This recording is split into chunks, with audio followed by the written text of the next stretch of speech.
Bonjour chers membres, donc par rapport à la division, donc ici vous voyez qu'il y a deux chiffres après la virgule au niveau du diviseur.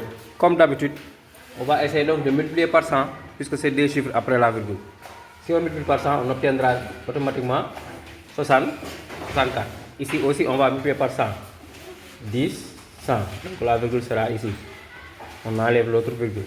Et finalement, on a 789,7 divisé par 64. Maintenant, on peut prendre ici deux chiffres. Dans 78, il y a combien de fois 64? Vous voyez que c'est une fois. Une fois 4, 4. Au lieu de 8, il reste toujours 4. Une fois 6, 6. Au lieu de 7, il reste 1. J'abaisse le 9. Dans 149, il y a combien de fois 64? C'est deux fois, apparemment.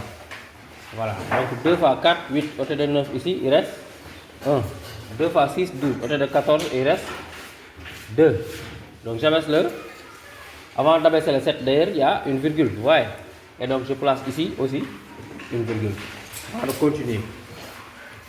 Après avoir placé la virgule, maintenant je peux abaisser le 7. Dans 217, il y a combien de fois 64? Apparemment 3 fois.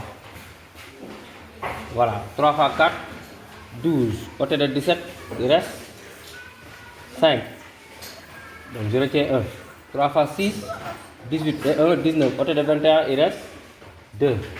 On m'a dit à 1 millième près, donc 3 chiffres après la virgule. Donc je peux continuer ici en ajoutant un 0. Dans 250, il y a combien de fois 64? 3 fois apparemment. 3 fois 4, 12. Au lieu de 20 ici, il reste 8. Donc je retiens 2. 3 fois 6, 18 et 2, 20. Au lieu de 25, il reste 5.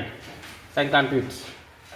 Alors, je continue toujours parce que c'est 3 chiffres après la virgule. Donc j'abaisse un autre 0. Dans 580, il y a combien de fois 64? On sait que 10 fois 64, c'est 640. Donc apparemment, dans les 9 fois. 9 fois 4, 36. Au lieu de 40, il reste 6. Donc je retiens 4. 9 fois 6, 54. Et 4, 58. Au lieu de 58, il reste 0.